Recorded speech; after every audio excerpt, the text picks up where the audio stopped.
Assalamualaikum warahmatullahi wabarakatuh. Alhamdulillahirrabbilalamin. Wassalatu wassalamu ala ashrafil anbiya'i wal mursalin Sayyidina Muhammadin wa alihi washabihi ajma'in. Para pemirsa sekalian, pertama mari kita panjatkan puji dan syukur kehadirat Allah Subhanahu wa taala karena atas nikmat dan karunia-Nya kita kembali bisa berjumpa dengan tim pembela penegak keadilan. Dan saya Dedi Suwardi SE selaku pengacara, salah satu pengacara di dalam tim pembela penegak keadilan. Pada kesempatan hari ini kami ingin menyampaikan beberapa hal yang akan kami lakukan dan apa yang sudah kami lakukan, terutama menanggapi perkembangan terakhir dari kasus dugaan ijazah palsunya Presiden ke-7 Joko Widodo.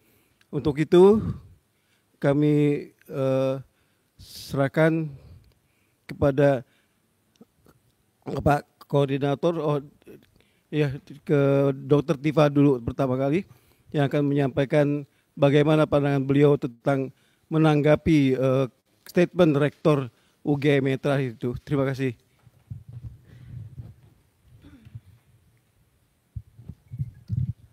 Bismillahirrahmanirrahim. Assalamualaikum warahmatullahi wabarakatuh. Ya, sobat RH sekalian, sahabat-sahabat, saudara-saudara sebangsa dan setanah air, baru 2 hari ini kita sama-sama mendengar pernyataan dari Rektor UGM terkait dengan persoalan latar belakang maupun ijazah dari Joko Widodo yang oleh Rektor UGM diakui sebagai alumni Universitas Gadjah Mada.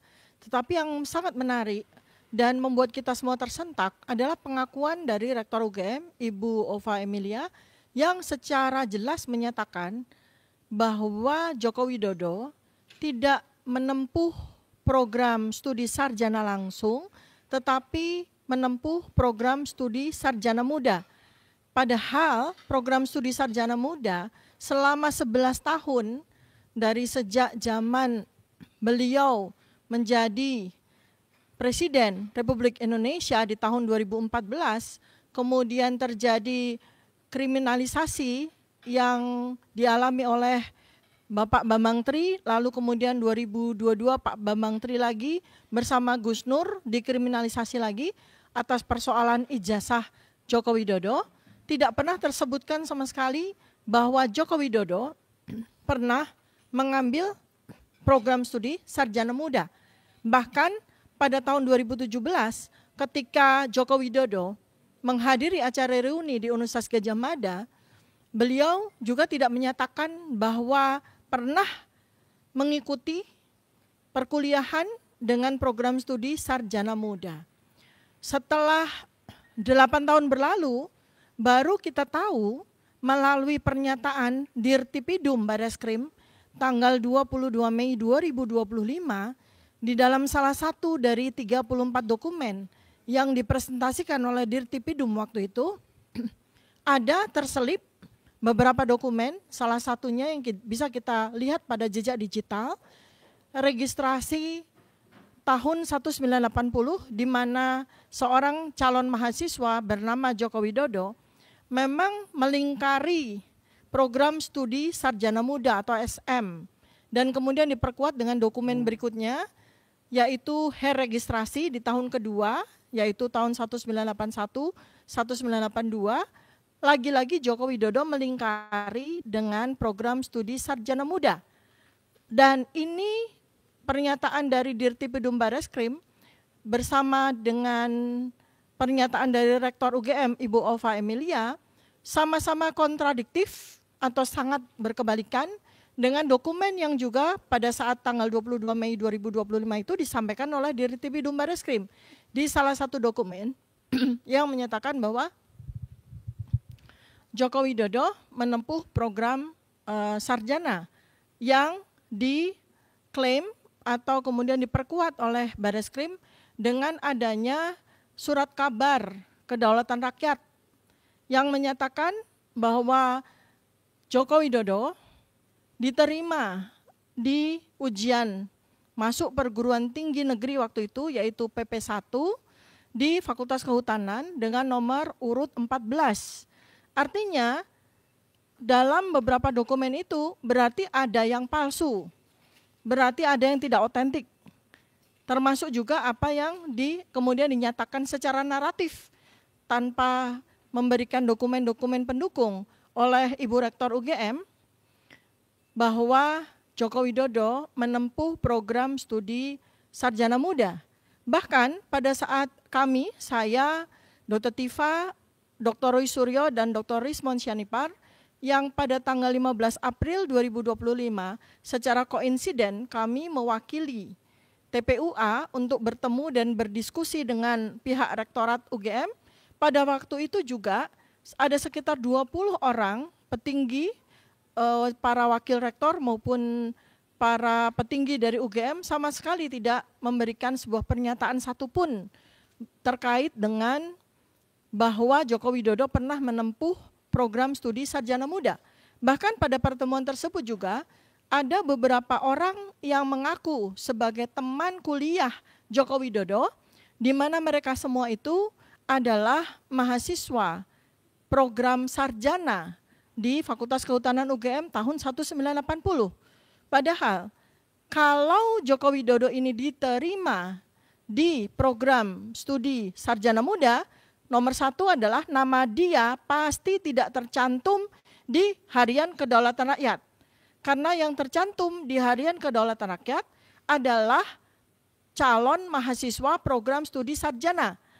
Kalau seorang calon mahasiswa yang diterima di program studi sarjana muda tidak akan pernah namanya tercantum di Harian Nasional. Namanya hanya tercantum di kampus, kemudian dia menerima surat yang menyatakan bahwa diterima di program sarjana muda. Artinya di sini kembali lagi, justru dengan pernyataan dari Rektor UGM tanggal 24 Agustus 2025 semakin memperkeruh keadaan, bukan semakin memperjelas keadaan. Semakin memperkeruh, semakin membuat situasi menjadi jauh lebih rumit. Dan menurut dugaan kami, saya, Roy Suryo maupun Rismon Sianipar, karena kami tanggal 18 Agustus 2025 menyelenggarakan pre-launching dari buku kami, Jokowi's White Paper. Kemudian besok harinya di tanggal 19 Agustus 2025 kami bersama kuasa hukum kami di dalam tim pembela penegak keadilan bermaksud untuk bertemu dengan pejabat KIPID ya, pejabat pengelola informasi dan dokumen yang melekat pada UGM. Ternyata pada hari itu kami tidak bisa bertemu dengan pejabat tersebut. Justru dengan itu maka kami mendapat penguatan bahwa apa yang kami perjuangkan terkait dengan keterbukaan informasi, dokumentasi publik yang dimiliki oleh Joko Widodo harus semakin diperjelas lagi. Karena pernyataan dari Rektor itu menimbulkan pertanyaan-pertanyaan tambahan yang perlu diperjelas.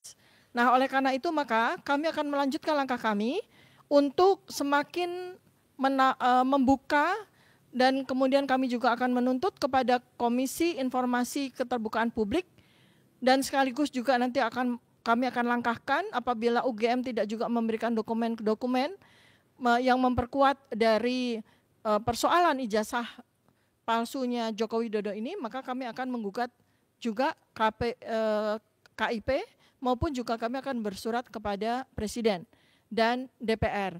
Nah, langkah-langkah selanjutnya akan disampaikan oleh koordinator tim kuasa hukum dari tim pembela penegak keadilan. Baiklah, terima kasih. Assalamualaikum warahmatullahi wabarakatuh. Ya, saya lanjutkan apa dikatakan oleh Dr. Tifa. Ya kan, sebelumnya saya akan beritahukan bahwa tadi pagi ya tanggal 25 ya. Tanggal 25 Agustus ini kami kembali ke Propam dengan memasukkan surat keberatan dengan jawaban Propam terhadap surat pengaduan dan permohonan audiensi kami. Kenapa demikian? Karena di surat kami yang pertama, pengaduan, kami itu mengadukan Karwasidik dalam hal ini sehubungan dengan surat yang dikeluarkan, yaitu surat SP3D yang hasil gelar perkara kemarin, ya kan, yang diinformasikan pada kami, yang menyatakan bahwa penghentian penyelidikan itu sudah sesuai dengan ketentuan yang berlaku. Nah, dan sesuai dengan yang kami ketahui, baik di undang-undang maupun di peraturan yang berlaku yang bagaimana ya, itu tidak disampaikan. Ya kan? Yang jelas dari awal kami katakan bahwa pemeriksaan laboratorium pada taraf atau pada posisi Dumas itu adalah pelanggaran Perkap, peraturan Kapolri. Nah, itulah peraturan yang berlaku. Dan itu tidak disinggung.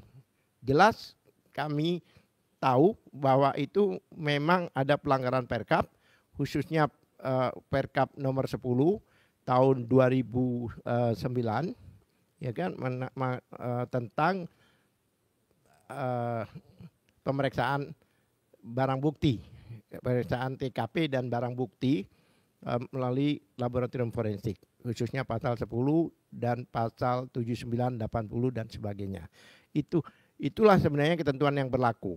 Dengan itu dilanggar, tapi statement yang dikatakan oleh surat tersebut mengatakan sesuai dengan ketentuan yang berlaku, tapi alasannya malah masalah barang bukti, bukan menyebutkan perincian dari ketentuan tersebut. Barang bukti itu seharusnya diujinya di pengadilan, bukan di dalam gelar perkara yang memasalahkan tentang prosedur dan SOP dari pemeriksaan laboratorium dan pemberhentian penyelidikan. Nah, surat yang kami dapatkan tanggal 7 Agustus yang kami terima baru kemarin, kira-kira 15 hari setelah itu, ya kan, itu menyatakan bahwa oleh Propam sudah dirujuk atau dimintakan untuk diproses di Biro Wasidik. Nah, ini menimbulkan satu pertanyaan, kami melaporkan Propam itu bukan melaporkan penyidik atau penyelidik. Yang kami laporkan adalah institusi atau unit dari kepolisian itu sendiri. Oleh sebab itu kami laporkan di Propam. Tetapi diarahkan, dirujuk, ya kan?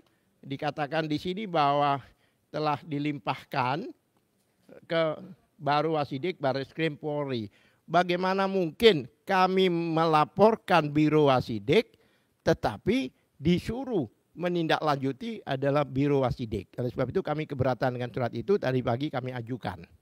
Kami ajukan yaitu surat di sini dikatakan adalah, saya bacakan, yaitu kami ajukan pengaduan berikutnya, tapi pengaduan atas keberatan dilimpahkannya pengaduan dan permohonan audiensi Pedumas, yaitu kami ke Biro Wasidik. Ya, itu yang kami, dan diterima, ya kan, oleh Andika Novianto pada tanggal 25 Agustus 2025 tadi pagi. Itu. Ini yang pertama. Yang kedua, kami akan sampaikan bahwa kami menyampaikan surat kemarin waktu di UGM, itu juga sudah direspon oleh UGM. Ini responnya ya, ini surat ini. Ya kan? Ya, yaitu tanggal 21 Agustus 2025 juga, yang mana semua dokumen yang kami mintakan sesuai dengan ketentuan Undang-Undang Nomor 14 Tahun 2008, yaitu keterbukaan informasi publik, yang mana kita mengajukan ke pejabat pengelolaan informasi dan dokumentasi Universitas Gadjah Mada. Kami ajukan, yaitu sesuai prosedur kami ajukan, dan dijawab seketika bahwa mulai dari ijazah S1 dan sebagainya ya, itu semuanya telah diberikan pada Polda, dalam arti bukan dalam penguasaan UGM lagi, tapi sudah penguasaan Polda Metro Jaya. ya, mulai dari ijazah S1, transkrip nilai, skripsi, registrasi sebagai mahasiswa, absensi, perkuliahan, kartu rencana studi, kartu hasil, bukti bayar dan sebagainya sesuai dengan permintaan kami. Dijawab bahwa ini adalah sudah dalam penguasaan Polda Metro Jaya. Nah, dengan dasar surat ini, ya kan, kami akan mengajukan permohonan izin dari Presiden Republik Indonesia, dalam ini Pak Prabowo Subianto, ya kan, untuk memberikan izin untuk mendapatkan data-data yang kami minta di UGM, yang mana sekarang di dalam penguasaan Polda Metro Jaya. Kenapa kami lakukan demikian? Karena itu sesuai dengan ketentuan undang-undang. Ya kan, kalau saya boleh bacakan juga undang-undangnya di sini yang mengatakan bahwa semua yang masuk di dalam proses kepolisian, pengadilan, kejaksaan, Mahkamah Agung, KPK, jika dalam proses hukum, KPU, bukan KPK, iya KPK dan sebagainya, dalam proses hukum, ya kan, itu jika kita ingin mendapatkan, kita bisa mengajukan yaitu ke pejabat pengelolaan informasi dan dokumentasi Polda Metro Jaya, tetapi harus mendapatkan izin dari Presiden. Oleh sebab itu, besok pagi kami akan mengajukan permohonan untuk mendapatkan izin dari Presiden Republik Indonesia untuk mendapatkan dokumen-dokumen tersebut. Dan hal itu diatur oleh pasal 18 ayat 3 dan 4 di Undang-Undang Keterbukaan Informasi Publik tersebut. Jadi kami sesuai prosedur. Dengan izin Presiden nanti, kami akan mengajukan permohonan ke pejabat pengelolaan informasi dan dokumentasi Polda Metro Jaya. Itu yang kami akan lakukan. Yang berikutnya, ya kan, sesuai dengan keterangan Dr. Tifa tadi, bahwa ada ijazah sarjana muda yang masih ditahan, masih dipegang, masih dalam penguasaan UGM.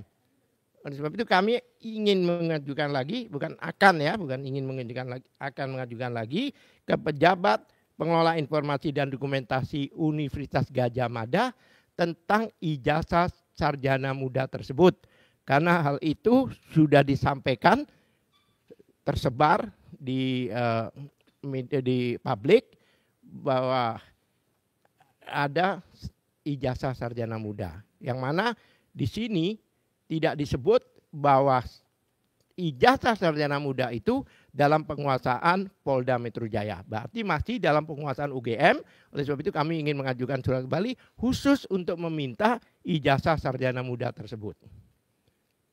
Saya rasa itu sudah. Oh ya, kami sudah mengajukan hampir sebulan yang lalu, yaitu untuk RGP umum ya. Gelar pendapat umum di DPR RI, tetapi sampai sekarang belum ada jawaban maupun respon yang jelas. Sedangkan proses hukum di Polda sekarang ini sudah dalam proses yang maraton.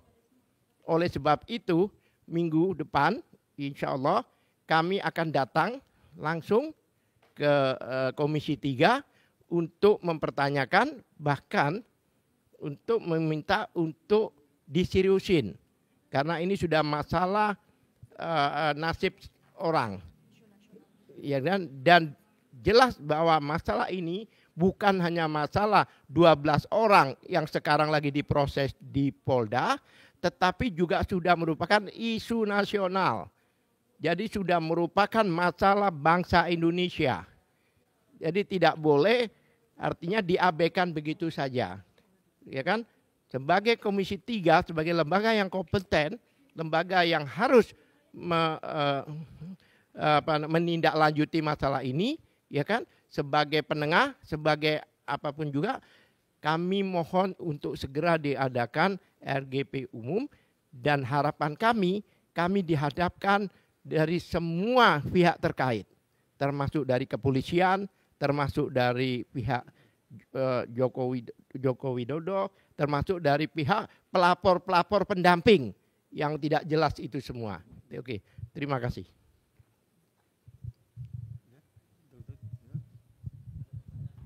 Ada pertanyaan, boleh?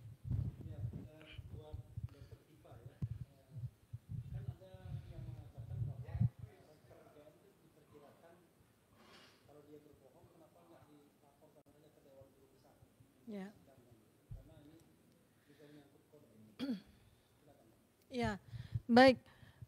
Ini sudah menjadi sebuah agenda juga bagi kami karena sebetulnya tanpa saya yakin ya, kami yakin bahwa beliau ini tidak sadar sebetulnya sedang membuka sebuah wacana baru ya, artinya justru menimbulkan polemik baru. Karena beliau menyatakan bahwa Joko Widodo ini menempuh program studi sarjana muda. Dan artinya Joko Widodo di tahun 1980 itu menempuh perkuliahan di sarjana muda dan bukan di perkuliahan di sarjana. Dan inilah yang kemudian tadi sebagaimana yang disampaikan oleh Pak Abdullah Al-Katiri, jadi ada dokumen yang masih tertinggal di UGM, yaitu salinan ijazah atau fotokopi ijazah sarjana muda dari Joko Widodo. Berikut juga dengan kartu rencana studi maupun transkrip nilai dari sarjana muda yang lebih valid daripada yang disampaikan oleh Bareskrim tanggal 22 Mei 2025. Nah, seandainya kita mengikuti kronologi dari sejak tahun 2017 ketika Joko Widodo pada waktu itu hadir di acara reuni dan kemudian bicara di rapat akademik ya pada waktu itu, dia sama sekali tidak pernah menyebutkan tentang program studi sarjana muda, maka bisa disebut bahwa Rektor Ibu Ova Emilia ini melakukan kebohongan publik apabila beliau tidak bisa menampilkan salinan atau fotokopi dari ijazah sarjana muda yang dimiliki oleh Joko Widodo.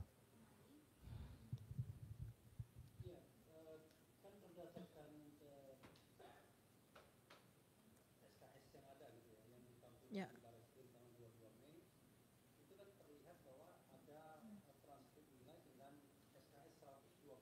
Ya.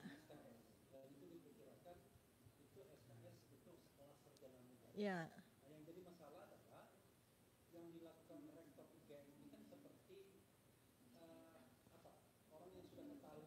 Ya.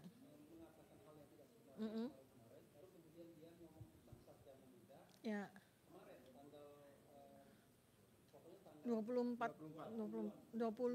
23 Agustus ya.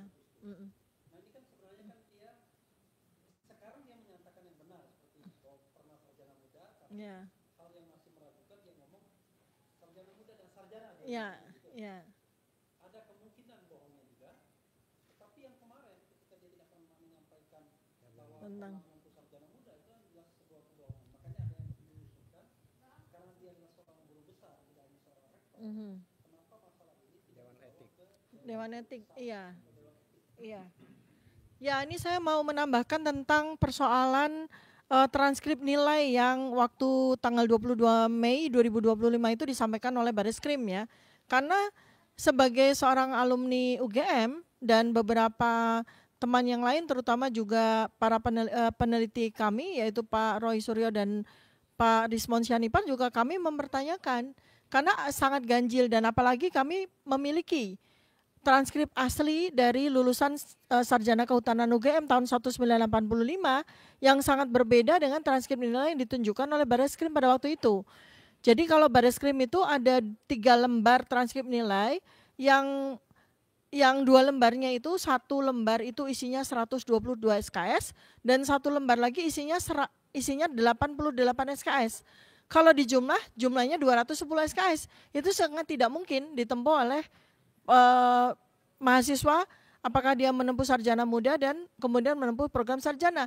Pada waktu podcast di tanggal 23 Agustus 2025, di mana Rektor UGM itu ditemani oleh Wakil Rektor, kemudian ditemani oleh Dekan Fakultas Kehutanan UGM, itu menyampaikan kerancuan lagi tentang transkrip nilai.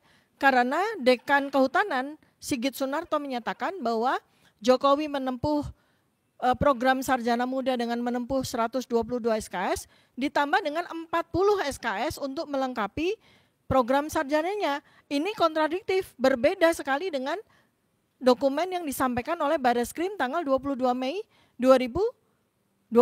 Jadi di sini jelas ada pihak yang melakukan kebohongan publik.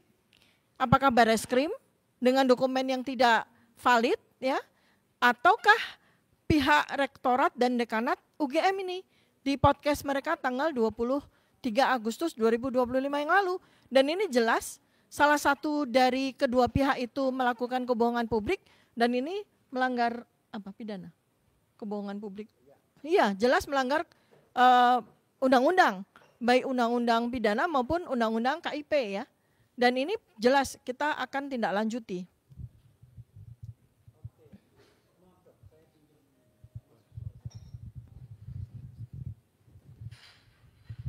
Ya, terima kasih Dok ya. Terkait dengan rencana launching buku, bagaimana perkembangannya? Itu Dok, silakan.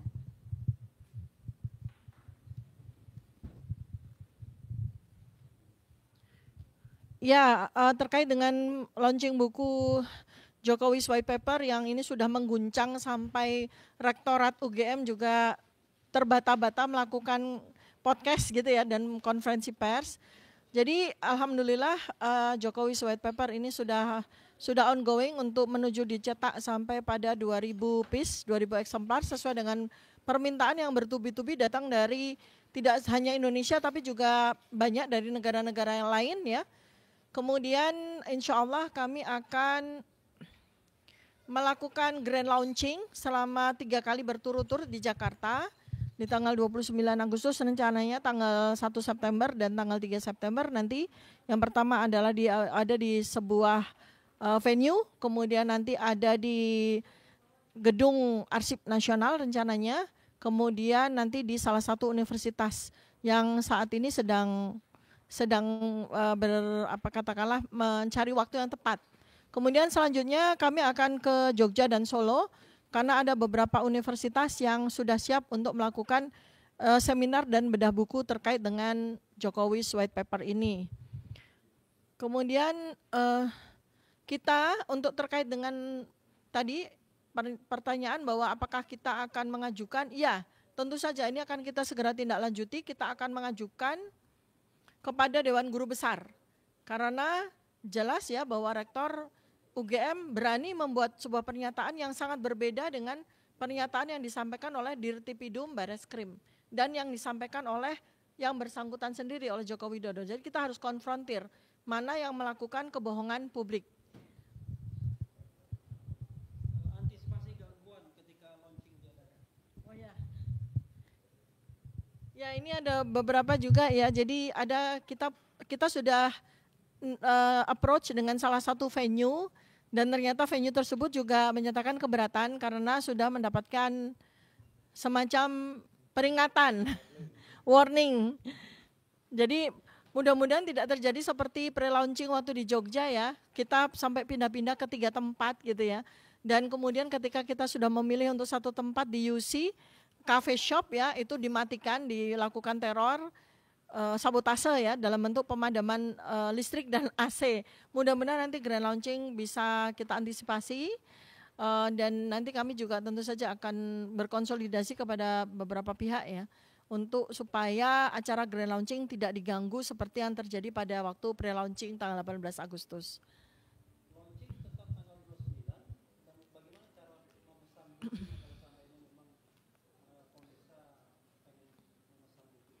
Ya, kami sudah membuka kepada publik ya melalui WA, Blast maupun di beberapa channel termasuk RH Channel, Sentana, kemudian Langkah Update, beberapa channel yang lain, yaitu silahkan pemirsa peminat buku Jokowi's White Paper ini sudah masuk ke angka 2000 ya. Dan kami sudah sampaikan juga ya bahwa pada 2000 buku pertama akan mendapatkan tanda tangan langsung dari penulis. Nah, Anda silahkan segera menghubungi dua nomor admin kami 0812-2207-9097 dengan Ibu Asti dan 0877-2589-0909 dengan Ibu Indah. Silakan, siapa cepat dia dapat untuk mendapatkan tanda tangan dari penulis. Ya. Admin kami 2, Ibu Asti 0812-2207-9097. Admin yang kedua adalah Ibu Indah 0877-2598-0909.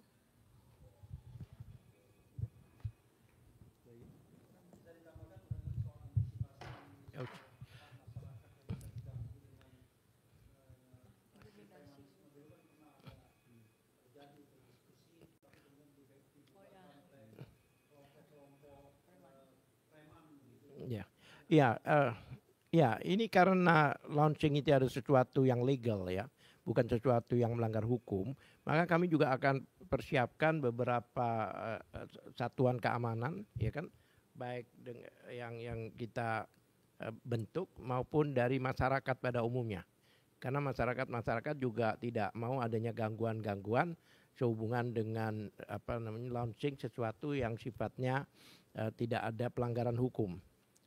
Untuk bedah buku, untuk launching buku itu adalah suatu yang lumrah, bukan suatu pelanggaran. Jadi siapapun juga yang melakukan hal-hal yang sifatnya mengganggu, apalagi secara fisik dan sebagainya, jelas kita akan laporkan kepada kepolisian, ya kan. Selain kita juga internal kita bentuk tim keamanan, karena sudah berpengalaman kami ya. Sebelumnya kami diganggu, walaupun secara official yang dia lakukan. Begitu. Ada lain? Apakah pemeriksaan Dr. Tifa itu sudah selesai? Karena respon itu diperiksa lagi hari ini. Iya, saya tidak tahu karena saya tidak mendampingi respon ya. Yang saya tahu saya mendampingi Egy Sujana dan Dr. Tifa dalam hal ini karena saya dan beberapa teman ini adalah pengacara dua orang tersebut. Yang mana dia ini, ya, dan kita konsisten ya dari awal karena ini adalah masalah ijazah. Oleh sebab itu dari awal jika ijazah itu tidak ditampilkan dan ditunjukkan, yang mana jelas-jelas menurut UGM dan menurut dari pihak Polda sendiri bahwa ijazah itu sudah di dalam penguasaan Polda. Berarti kan ada di Polda. Kalau memang ini adalah benar-benar penegakan hukum dan proses hukum yang wajar, apa salahnya ditunjukkan pada orang yang calon ditersangkakan, terlapor, calon ditersangkakan, ya kan? Apa salahnya? Mereka berhak tahu, karena mereka ini adalah orang yang dirugikan. Ya lucu kan, orang yang dirugikan dituduhkan sesuatu, tapi tidak boleh melihat sesuatu itu, ya kan? Makanya berkali-kali kami katakan ada banyak keanehan di sini. Dari awal ada orang menanyakan ijazah, malah disikapi dengan membayar lawyer. Berarti kan kayak ada sesuatu yang disembunyikan. Orang bertanya kok bayar lawyer gitu loh. Kok hire lawyer. Berarti ada apa? Karena tidak ada pelanggaran hukum dalam bertanya ini. Kan begitu. Berarti diduga ada sesuatu yang disembunyikan. Itu logika awam aja, tidak perlu logika hukum. Ya. Apalagi? Ya kami tambahkan bahwa ini serius banget ya masalah ini ya. Kami tetap ingin meminta dokumen-dokumen yang dikatakan oleh UGM telah dikuasai oleh pihak Polda. Dan proses sesuai undang-undang itu akan kami perlakukan bahwa untuk mendapatkan dari lembaga hukum itu, karena ini dalam proses hukum, maka harus melalui izin. Izin dari siapa? Dari presiden. Oleh sebab itu, kami akan minta izin pada presiden untuk mendapatkan dokumen-dokumen itu. Dan kami yakin jika izin itu kami dapatkan, pihak Polda harus menunjukkan, karena yang meminta adalah pemimpin tertinggi di negara ini yang membawai baik itu kepolisian, TNI, dan yang lain-lain. Ya, kalau tetap diabaikan ya tidak tahu. Kalau seandainya itu izin presiden tapi diabaikan, ya saya tidak tahu apa yang terjadi begitu, pembangkangan atau apa begitu. Ya, mungkin dilanjutkan oleh beliau. Baik, saya tambahkan ya. Jadi pernyataan dari Rektor UGM yang sangat kontroversial dan apa yang disampaikan oleh beliau ini justru malah menimbulkan polemik baru ya. Karena ada sarjana muda dari Joko Widodo ini, dan jelas kami akan menuntut ya keterbukaan informasi publik itu. Karena dari surat yang sudah kami layangkan kepada Universitas Gadjah Mada, memang karena kami tidak tahu ya bahwa ada program studi sarjana muda yang ternyata diakui oleh Rektor UGM itu dijalani oleh Joko Widodo dan tidak ada di daftar di pengelola informasi dan dokumentasi utama yang menurut pengakuan yang sudah disampaikan melalui surat resmi dari Universitas Gadjah Mada, mereka juga tidak menyebutkan tentang ijazah sarjana muda. Oleh karena itu kami akan bersurat kembali, kami akan menuntut keterbukaan informasi publik dari Universitas Gadjah Mada dan selanjutnya khususnya kepada masalah ijazah sarjana muda ini ya. Jadi kami akan bersurat lagi dan kami tentu saja juga akan sampaikan kepada Presiden apabila memang UGM berkeberatan untuk menyampaikan ijazah sarjana muda Joko Widodo tersebut. Berikutnya adalah yang saya khawatirkan adalah mengapa pernyataan atau konferensi pers ataupun podcast yang dilakukan oleh Rektor UGM beserta jajarannya itu sangat berdekatan dengan peristiwa pre-launching dari buku Jokowi's White Paper yang kami adakan tanggal 18 Agustus 2025. Kesan kami ya sebagai masyarakat, ada pihak yang sengaja membenturkan antara RRT, Roy Suryo Rismon dan Tifa dengan pihak Rektor UGM. Jadi seakan-akan Rektor UGM itu menjadi tameng yang diadu langsung head to head dengan kami. Dan bukannya dari pihak yang bermasalah ini, pihak yang dipertanyakan oleh rakyat Indonesia yang diduga melakukan pemalsuan ijazah ini, bahkan sekarang tambah lagi keberadaan dari ijazah sarjana mudanya kami pertanyakan dan kami akan tuntut keterbukaannya sampai dibuka. Jadi sekarang bukan lagi hanya satu ijazah yang kami pertanyakan dan kami akan tuntut keterbukaannya, yaitu ijazah sarjana dari Joko Widodo. Kami tambahkan lagi, kami juga akan menuntut adanya ijazah sarjana muda dari Joko Widodo. Sebab itulah yang menjadi peraturan dari seseorang yang saat ini ternyata diakui oleh Rektor UGM, mengikuti program sarjana muda, baru kemudian lanjut kepada program sarjana, berarti dia harus punya ijazah sarjana muda, dan itu sejak hari ini akan kami tuntut kejelasannya. Terima kasih.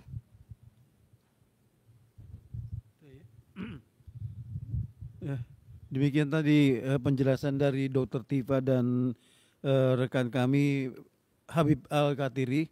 Mudah-mudahan kita akan terus maju menegakkan keadilan.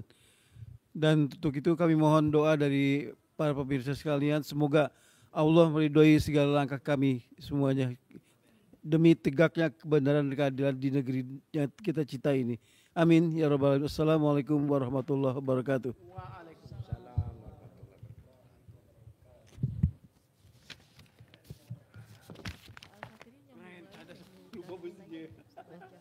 Keren, cadang lupa aku menutupnya. kalau mau dia, karena udah selesai. Emang perlu dalami lagi ke saya? Yang tadi sama beliau. Iya. Dielaborasi nih. Nah, kita udah Bukan tambahkan sendirian saya maksudnya. iya. Didalami lagi karena ini penting banget ini soal sarjana. Bukan. Ya, bukan dengan pertanyaan antum enggak? Antum enggak tanya?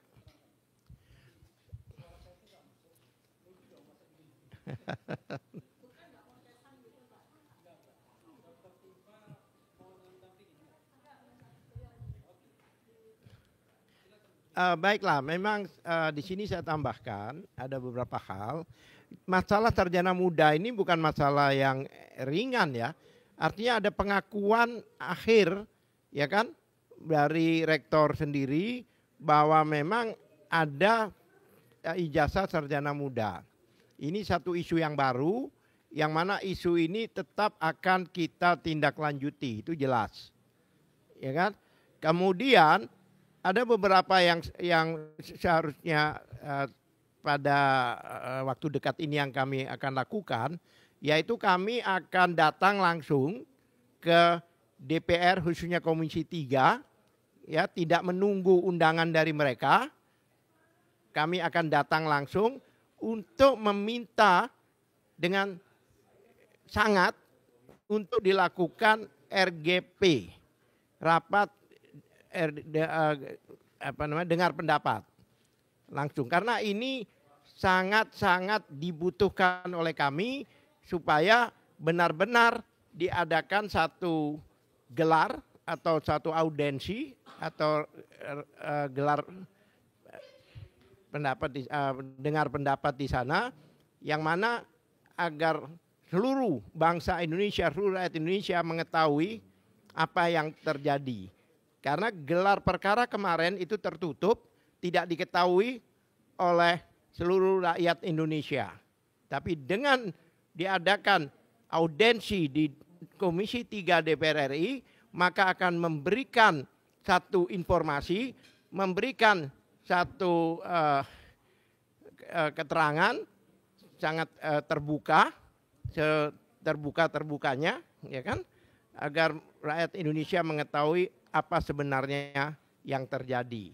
Karena sampai saat ini carut-marutnya masalah yang sampai saat ini di mana-mana itu hanya karena ya Bapak Jokowi bertahan untuk tidak mau menunjukkan ijazahnya.